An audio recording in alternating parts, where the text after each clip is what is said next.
میں بتاتا ہوں انشاءاللہ۔ ایک ہی کویسچن کیا تھا کہ کسی شخص کا انتقال ہوا، اس کے بچوں نے، وہ شہر میں تھے، وہ گاؤں سے، ان کا آبائی گاؤں بھی ہے، تو بچوں نے وہی جب انتقال ہوا تو غسل وغیرہ دے کر قریبی قبرستان میں دفن کر دیا۔ اب کچھ لوگ گاؤں کے یہ کہہ رہے ہیں کہ چونکہ شخص کے ماں باپ کی قبریں آبائی قبرستان میں ہیں تو تمہیں چاہیے تھا کہ وہاں دفنایا جائے۔ اب وہ اولاد بیچاری پریشان ہے کہ کیا ہم نے کوئی گناہ کر دیا، یہاں دفنا کے کیا کریں؟ دیکھیں مسئلہ یہ ہے آبائی گاؤں، آبائی مطلب شہر، اس کا دفنانے سے کوئی تعلق نہیں ہے۔ دوسری بات یہ ہے کہ اگر آپ یہ سمجھتے ہیں کہ وہاں دفنائیں گے تو قبریں قریب قریب ہوں گی تو شاید موقع ملے گا نکل کے مل لیں گے کہ بھئی کیا حال چال ہے، اور اگر یہاں دفنایا اور وہ سینکڑوں میل دور ہیں تو وہ کھڑا ہو کے دیکھتے رہے گا تو وہ تو بہت دور ہے، میں کیسے سفر کروں؟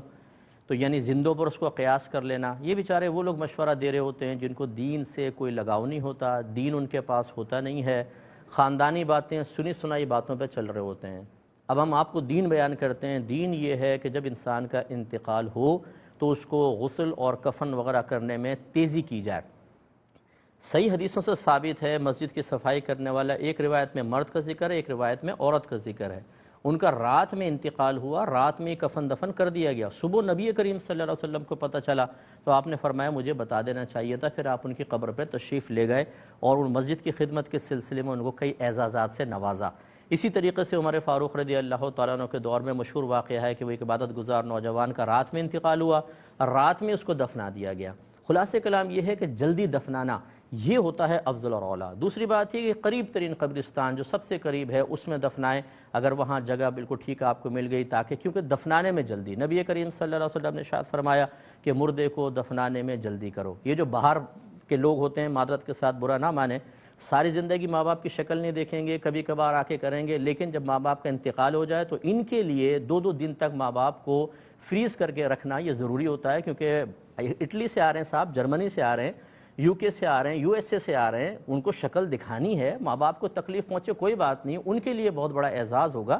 انہیں آنے دیں، پہلے آ کے وہ شکل دیکھیں گے، شکل دیکھ کے تھوڑے سے آنسو بہائیں گے، اس کے بعد خدا حافظ کہہ کر پھر غائب ہو جائیں گے۔ تو یہ طریقہ کار بالکل غلط ہے اسلامی نقطہ نگاہ سے، انہوں نے دفنایا، بالکل ٹھیک کیا۔ دوسری بات یہ ہے کہ جب انسان انتقال کرتا ہے، اگر نیک روحیں ہوتی ہیں یہ سب آپس میں مل جاتی ہیں اور ایک دوسرے سے معلوم کرتی ہیں کہ فلاں کا کیا حال ہے، فلاں کا کیا ہے، فلاں کا کیا ہے، حتیٰ کہ حدیث میں آیا کہ یہ تک سوال کرتے ہیں کہ گھر میں ہم جب آئے تھے تو ایک بلی تھی، اس بلی کا حال کیا ہے،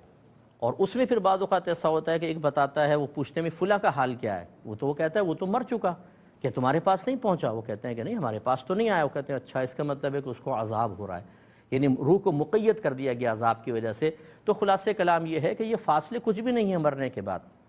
ایک سیکنڈ کے اندر روح یہاں سے وہاں پہنچ جاتی ہے، اس لیے یہاں دفنایا، بالکل ٹھیک کیا۔ اب ان کا اگر وہ واقعی نیک ہیں، ماں باپ بھی نیک ہیں، ان کی روحیں آپس میں ملیں گی، ملاقات ہوگی، سب کچھ ہوگا، اللہ تعالیٰ کی طرف سے اجازت ہوگی۔ لیکن یہ غلط ہے کہ جی وہیں دفنانا چاہیے تھا، یہ بھی غلط ہوگا کہ اب آپ قبر کھود کے سوچیں لاش کو وہاں لے جائیں، یہ بھی غلط تھا کہ آپ ان کو فریز کر کے رکھ دیتے۔ تینوں چیزیں بالکل غلط ہیں، توبہ کرنی چاہیے۔ ایک ہمارے ساتھ